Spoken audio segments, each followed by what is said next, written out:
श्री राम कृष्ण वचनामृत के 7वें भाग को प्रारंभ करते हैं। गुरु शिष्य संवाद, गुह्य कथा। शाम हो गई। काली मंदिर, राधाकांत जी के मंदिर और अन्य कमरों में बत्तियां जला दी गई। श्री राम कृष्ण अपनी छोटी खाट पर बैठे हुए जगन माता का स्मरण कर रहे हैं। तदनंतर वे ईश्वर का नाम जपने लगे। घर में धूनी दी गई है। एक और दीवट पर दिया जल रहा है। कुछ देर बाद शंख, घंटा इत्यादि बजने लगे। काली मंदिर में आरती होने लगी। तिथि शुक्ला दशमी है। चारों ओर चांदनी छिटक रही है। आरती हो जाने पर कुछ क्षण बाद श्री राम कृष्ण मणि के साथ अकेले अनेक विषयों पर बातें करने लगे। मणि फर्श पर बैठे हैं। कर्मण्येवाधिकारस्ते माँ फलेषु कदाचन। श्री राम कृष्ण कहते हैं, कर्म निष्काम करना चाहिए। ईश्वर चंद्र विद्यासागर जो कर्म करता है वे अच्छे हैं। वह निष्काम कर्म करने की चेष्टा करता है। मणि कहते हैं, जी हाँ। अच्छा, जहाँ कर्म है वहाँ क्या ईश्वर मिलते हैं? राम और काम क्या एक ही साथ रहते हैं? हिंदी में मैंने पढ़ा है कि जहाँ काम तह राम नहीं, जहाँ राम नहीं तह काम। श्री राम कृष्ण कहते हैं, कर्म सभी करते हैं। उनका नाम लेना भी कर्म है। सांस लेना और छोड़ना भी कर्म है। क्या मजाल है कि कोई कर्म छोड़ दे। इसलिए कर्म करना चाहिए, किंतु फल को ईश्वर को समर्पित कर देना चाहिए। मणि कहते हैं, तो क्या ऐसी चेष्टा की जा सकती है कि जिससे अधिक धन मिले? श्री राम कृष्ण कहते हैं, हाँ, की जा सकती है, किंतु यदि विद्या का परिवार हो तो अधिक धन कमाने का प्रयत्न करो, परंतु सदुपाय से। उद्देश्य उपार्जन नहीं, ईश्वर की सेवा है। धन से यदि ईश्वर की सेवा होती है तो उस धन में कोई दोष नहीं है। मणि कहते हैं, घर वालों के प्रति कर्तव्य कब तक रहता है? श्री राम कृष्ण कहते हैं, उन्हें भोजन वस्त्र का अभाव न हो। संतान जब स्वयं समर्थ होगी तब भार ग्रहण की आवश्यकता नहीं। चिड़ियों के बच्चे जब खुद चुगने लगते हैं तब माँ के पास यदि खाने के लिए आते हैं तो माँ चोंच मारती है। मणि पूछते हैं, कर्म कब तक करना होगा?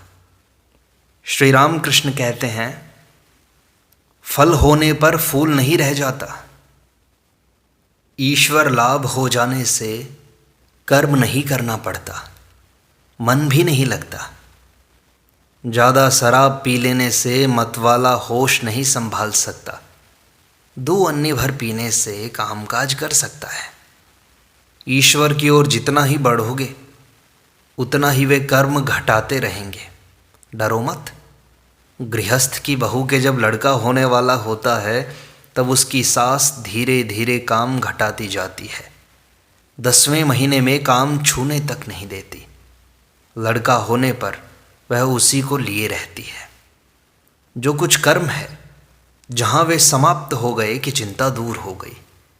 गृहिणी घर का सारा कामकाज समाप्त करके जब कहीं बाहर निकलती है तब जल्दी नहीं लौटती, बुलाने पर भी नहीं आती। मणि पूछते हैं, अच्छा, ईश्वर लाभ के क्या मायने हैं? ईश्वर दर्शन किसे कहते हैं और किस तरह के होते हैं?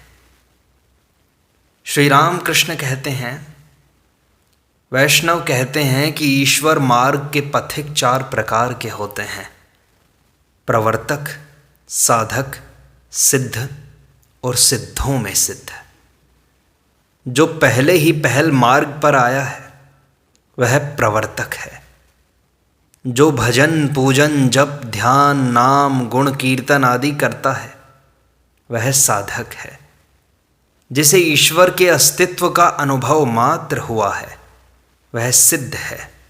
उसकी वेदांत में एक उपमा है, वह यह कि अंधेरे घर में बाबूजी सो रहे हैं, कोई टटोलकर उन्हें खोज रहा है।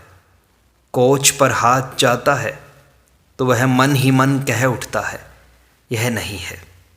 झरोखा छू जाता है तो भी कह उठता है यह नहीं है।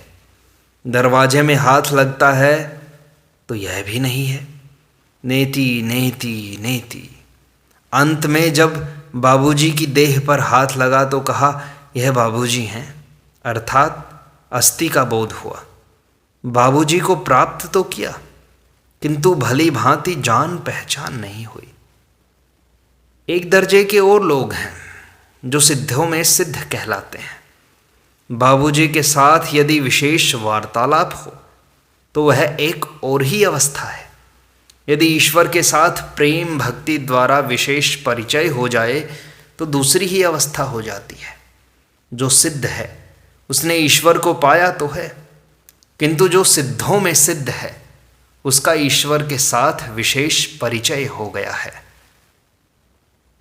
परंतु उनको प्राप्त करने की इच्छा हो तो एक न एक भाव का सहारा तो लेना पड़ता है, जैसे शांत, दास्य, सख्य, वात्सल्य या मधुर भाव। शांत भाव ऋषियों का था, उनमें भोग की कोई वासना न थी, ईश्वर निष्ठा थी, जैसी पति पर स्त्री की होती है। वह यह समझती है कि मेरे पति कंदर्प हैं। दास्य भाव जैसे हनुमान जी का था, राम काज करते समय सिंह तुल्य।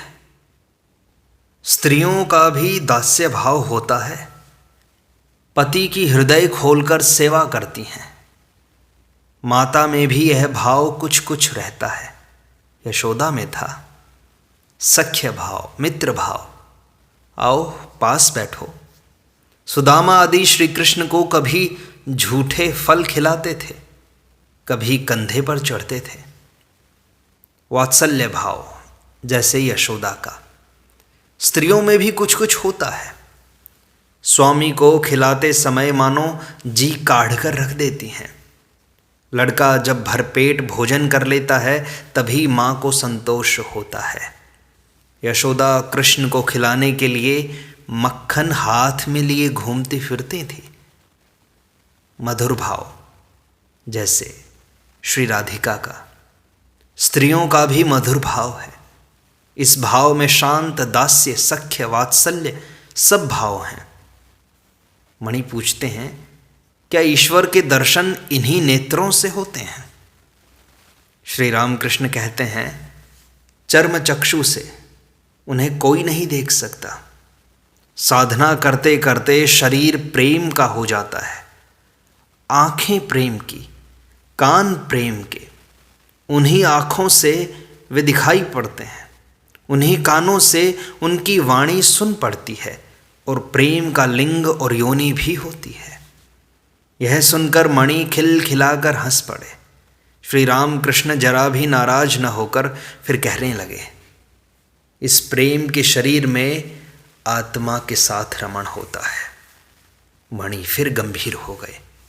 श्री रामकृष्ण कहते हैं, ईश्वर को बिना खूब प्यार किए दर्शन नहीं होते। खूब प्यार करने से चारों ओर ईश्वर ही ईश्वर दिखाई देते हैं। जिसे पीलिया हो जाता है उसे चारों ओर पीला ही पीला दिखाई पड़ता है। तब मैं वही हूँ यह बोध भी हो जाता है। मतवाले का नशा जब खूब चढ़ जाता है तब वह कहता है, मैं ही काली हूँ। गोपियाँ प्रेमोन्मत्त होकर कहने लगी, मैं ही कृष्ण हूँ। दिन रात उन्हीं की चिंता करने से चारों ओर वे ही दिखाई देते हैं। जैसे थोड़ी देर दीप शिखा की ओर ताकते रहो तो फिर चारों ओर सब कुछ शिखामय ही दिखाई देता है। मणि सोचते हैं कि वह शिखा तो सत्य शिखा है नहीं। अंतर्यामी श्री रामकृष्ण कहने लगे, चैतन्य की चिंता करने से कोई अचेत नहीं हो जाता। शिवनाथ ने कहा था, ईश्वर की बार बार चिंता करने से लोग पागल हो जाते हैं। मैंने उससे कहा, चैतन्य की चिंता करने से क्या कभी कोई चैतन्यहीन होता है? मणि कहते हैं, जी समझ गया। यह तो किसी अनित्य विषय की चिंता है नहीं। जो नित्य और चेतन है उनमें मन लगाने से मनुष्य अचेतन क्यों होने लगा? श्री राम कृष्ण प्रसन्न होकर कहते हैं, यह उनकी कृपा है। बिना उनकी कृपा के संदेह भंजन नहीं होता, संदेह दूर नहीं होता। आत्मदर्शन के बिना संदेह हटता नहीं है। उनकी कृपा होने पर फिर कोई भय की बात नहीं रह जाती। पुत्र यदि पिता का हाथ पकड़कर चले तो गिर भी सकता है, परंतु यदि पिता पुत्र का हाथ पकड़े तो फिर गिरने का कोई भय नहीं। वे यदि कृपा करके संशय दूर कर दें और दर्शन दें तो फिर कोई दुखी नहीं, परंतु उन्हें पाने के लिए खूब व्याकुल होकर पुकारना चाहिए, साधना करनी चाहिए, तब उनकी कृपा होती है। पुत्र को दौड़ते हाँफते देखकर माता को दया आ जाती है। माँ छिपी थी, सामने प्रकट हो जाती है। मणि सोच रहे हैं, ईश्वर इतनी दौड़ धूप क्यों कराते हैं? श्री राम कृष्ण तुरंत कहने लगे, उनकी इच्छा कि कुछ देर दौड़ धूप हो तो आनंद मिले। लीला से उन्होंने इस संसार की रचना की है। इसी का नाम महामाया है। अतएव उस शक्ति रूपिणी महामाया की शरण लेनी पड़ती है। माया के पाशों ने बांध लिया है। फांस काटने पर ईश्वर के दर्शन हो सकते हैं। कोई ईश्वर की कृपा प्राप्त करना चाहे तो उसे पहले आद्या शक्ति रूपिणी महामाया को प्रसन्न करना चाहिए। वे संसार को मुग्ध करके सृष्टि, स्थिति और प्रलय कर रही हैं। उन्होंने सबको अज्ञानी बना डाला है।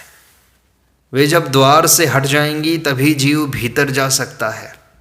बाहर पड़े रहने से केवल बाहरी वस्तुएं देखने को मिलती हैं, नित्य सच्चिदानंद पुरुष नहीं मिलते। इसलिए पुराणों में है, सप्तशती में मधुकैटभ का वध करते समय ब्रह्मादि देवता महामाया की स्तुति कर रहे हैं। संसार का मूल आधार शक्ति ही है। उस आद्या शक्ति के भीतर विद्या और अविद्या दोनों हैं। अविद्या मोह मुग्ध करती है। अविद्या वह है जिससे कामिनी और कांचन उत्पन्न हुए हैं, वह मुग्ध करती है। और विद्या वह है जिससे भक्ति, दया, ज्ञान और प्रेम की उत्पत्ति हुई है, वह ईश्वर मार्ग पर ले जाती है। उस अविद्या को प्रसन्न करना होगा, इसीलिए शक्ति की पूजा पद्धति हुई। उन्हें प्रसन्न करने के लिए नाना भावों से पूजन किया जाता है, जैसे दासी भाव, वीर भाव, संतान भाव। वीर भाव अर्थात उन्हें रमण द्वारा प्रसन्न करना। शक्ति साधना सब बड़ी विकट साधनाएं थी, दिल लगी नहीं। मैं माँ के दासी भाव से और सखी भाव से 2 वर्ष तक रहा, परंतु मेरा संतान भाव है। लड़कियां शक्ति की एक मूर्ति हैं। पश्चिम में विवाह के समय वर के हाथ में छुरी रहती है, बंगाल में सरोता, अर्थात उस शक्ति रूपिणी कन्या की सहायता से वर माया पाश काट सकेगा। यह वीर भाव है। मैंने वीर भाव से पूजा नहीं की, मेरा तो संतान भाव था।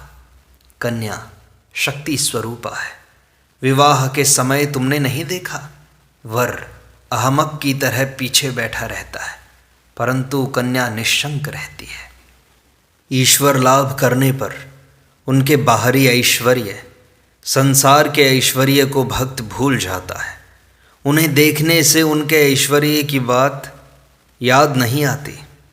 दर्शनानंद में मग्न हो जाने पर भक्त का हिसाब किताब नहीं रह जाता। नरेंद्र को देखने पर तेरा नाम क्या है, तेरा घर कहाँ है, यह कुछ पूछने की जरूरत नहीं रहती। पूछने का अवसर ही कहाँ है। हनुमान से किसी ने पूछा, आज कौन सी तिथि है? हनुमान ने कहा, भाई मैं दिन, तिथि, नक्षत्र कुछ नहीं जानता, मैं केवल श्री राम का स्मरण किया करता हूँ। अब परिच्छेद 10 का आरंभ करते हैं। दक्षिणेश्वर में अंतरंग भक्तों के साथ श्री राम कृष्ण की प्रथम प्रेमोन्माद अवस्था। आज श्री राम कृष्ण बड़े आनंद में हैं। दक्षिणेश्वर काली मंदिर में नरेंद्र आए हैं और भी कुछ अंतरंग भक्त हैं। नरेंद्र ने यहाँ आकर स्नान किया, प्रसाद पाया। आज आश्विन की शुक्ला चतुर्थी है, 16 अक्टूबर 1882 सोमवार। आगामी गुरुवार को सप्तमी है, दुर्गा पूजा होगी। श्री राम कृष्ण के पास राखाल, रामलाल और हाजरा हैं। नरेंद्र के साथ 1-2 और ब्राह्मण लड़के आए हैं। आज मास्टर भी आए हैं। नरेंद्र ने श्री राम कृष्ण के पास ही भोजन किया। भोजन हो जाने पर श्री राम कृष्ण ने अपने कमरे में बिस्तर लगा देने को कहा, जिस पर नरेंद्र आदि भक्त, विशेषकर नरेंद्र आराम करेंगे। चटाई के ऊपर रजाई और तकिए लगाए गए हैं। श्री राम कृष्ण भी बालक की भांति नरेंद्र के पास बिस्तर पर आ बैठे। भक्तों से, विशेषकर नरेंद्र से और उन्हीं की ओर मुँह करके हंसते हुए बड़े आनंद से बातचीत कर रहे हैं। अपनी अवस्था और अपने चरित्र का बातों बातों में वर्णन कर रहे हैं। श्री राम कृष्ण कहते हैं, मेरी इस अवस्था के बाद मुझे केवल ईश्वरी बातें सुनने की व्याकुलता होती थी। भागवत, अध्यात्म, रामायण, महाभारत, कहाँ इनका पाठ हो रहा है, यही सब ढूंढता फिरता था। आर्यादह के कृष्ण किशोर के पास अध्यात्म रामायण सुनने जाया करता था। कृष्ण किशोर का कैसा विश्वास है। वह वृंदावन गया था। वहाँ एक दिन उसे प्यास लगी। कुएं के पास जाकर उसने देखा कि एक आदमी खड़ा है। पूछने पर उसने जवाब दिया, मैं नीच जाति का हूँ और आप ब्राह्मण हैं, मैं कैसे आपको पानी पिला दूँ। कृष्ण किशोर ने कहा, तू कह शिव शिव शिव कहने से ही तू शुद्ध हो जाएगा। उसने शिव शिव कहकर पानी ऊपर निकाल लिया। वैसा निष्ठावान ब्राह्मण होकर भी उसने वही जल पिया। कैसा विश्वास है उसका। आर्यादह के घाट पर एक साधु आया था। हमने सोचा कि एक दिन देखने जाएंगे। काली मंदिर में मैंने हलधारी से कहा, कृष्ण किशोर और हम साधु दर्शन को जाएंगे, तुम चलोगे? हलधारी ने कहा, एक मिट्टी का पिंजरा देखने जाने से क्या होगा। हलधारी गीता और वेदांत पढ़ता था ना, इसी से उसने साधु शरीर को मिट्टी का पिंजरा बता दिया। मैंने जाकर कृष्ण किशोर से वह बात कही तो वह बड़े क्रोध में आ गया। उसने कहा, क्या हलधारी ने ऐसी बात कर दी? जो ईश्वर चिंतन करता है, राम चिंतन करता है और जिसने उसी उद्देश्य से सर्व त्याग किया है, क्या उसका शरीर मिट्टी का पिंजरा ठहरा? हलधारी नहीं जानता था कि भक्त का शरीर चिन्मय होता है। उसे इतना क्रोध आ गया था कि काली मंदिर में फूल तोड़ने आया करता था, पर हलधारी से भेंट होने पर मुंह फेर लेता था, उससे बोलता तक न था। उसने मुझसे कहा था कि तुमने जनेऊ क्यों फेंक दिया? जब मेरी यह अवस्था हुई तब आश्विन की आंधी की तरह एक भाव आकर वह सब कुछ न जाने कहाँ उड़ा ले गया। कुछ पता ही नहीं चला। पहले की एक निशानी भी नहीं रही, होश नहीं था। जब कपड़ा ही खिसक जाता था तो जनेऊ कैसे रहे? मैंने कहा, एक बार तुम्हें भी उन्माद हो जाए तो फिर तुम समझोगे। फिर हुआ भी वैसा। उसे उन्माद हो गया। तब वह केवल ओम ओम कहा करता और एक कोठरी में चुपचाप बैठा रहता था। यह समझकर कि वह पागल हो गया है, लोगों ने वैद्य बुलाया। नाटागढ़ का राम कविराज आया। कृष्ण किशोर ने उससे कहा, मेरी बीमारी तो अच्छी कर दो, पर देखो मेरे ओंकार को मत छुड़वाना। एक दिन मैंने जाकर देखा कि वह बैठा सोच रहा है। पूछा कि क्या हुआ? उसने कहा, टैक्स वाले आए थे, इसीलिए सोच में पड़ा हूँ। उन्होंने कहा है रुपया न देने से घर का माल बेच देंगे। मैंने कहा, तो सोचकर क्या होगा? अगर सब उठा ले जाएं तो ले जाने दो, अगर बांधकर ही ले जाएं तो तुम्हें थोड़ी ही ले जा सकेंगे। तुम तो ख यानी आकाश हो। कृष्ण किशोर कहा करता था कि मैं आकाशवत हूँ। वह अध्यात्म रामायण पढ़ता था ना, बीच बीच में उसे तुम ख कहो ऐसा कहकर दिल लगी करता था, हंसी करता था। सो हंसते हुए मैंने कहा, तुम तो ख हो, आकाश हो, टैक्स तुम्हें तो खींच कर नहीं ले जा सकेगा। उन्माद की दशा में मैं लोगों से सच सच बातें स्पष्ट कह देता था, किसी की परवाह न करता था। अमीरों को देखकर मुझे डर नहीं लगता था। यदु मल्लिक के बाग में यतीन्द्र आया था, मैं भी वहीं था। मैंने उससे पूछा, कर्तव्य क्या है? क्या ईश्वर का चिंतन करना ही हमारा कर्तव्य नहीं है? यतीन्द्र ने कहा, हम संसारी आदमी हैं, हमारे लिए मुक्ति कैसी? राजा युधिष्ठिर को भी नरक दर्शन करना पड़ा था। तब मुझे बड़ा क्रोध आ गया। मैंने कहा, तुम भला कैसे आदमी हो? युधिष्ठिर का सिर्फ नरक दर्शन ही तुमने याद रखा है। युधिष्ठिर का सत्यवचन, क्षमा, धैर्य, विवेक, वैराग्य, ईश्वर की शक्ति, ये सब तुम्हें बिल्कुल याद नहीं आता। और भी बहुत कुछ कहने जाता था, पर हृदय ने मेरा मुंह दबा लिया। थोड़ी देर बाद यतीन्द्र यह कहकर कि जरा काम है, ऐसा कहकर चला गया। बहुत दिनों बाद मैं कप्तान के साथ सौरींद्र ठाकुर के घर गया था। उसे देखकर मैंने कहा, तुम्हें राजा वाजा नहीं कह सकूँगा, क्योंकि यह झूठ बात होगी। उसने मुझसे थोड़ी बातचीत की। फिर मैंने देखा कि साहब लोग आने जाने लगे हैं। वह रजोगुणी आदमी है, बहुत कामों में लगा रहता है। यतीन्द्र को खबर भेजी गई। उसने जवाब दिया, मेरे गले में दर्द हुआ है। उस उन्माद की दशा में एक दूसरे दिन वराहनगर के घाट पर मैंने देखा कि जय मुखर्जी जप कर रहा है, पर अनमना होकर। तब मैंने जाकर उसे 2 थप्पड़ लगा दिए।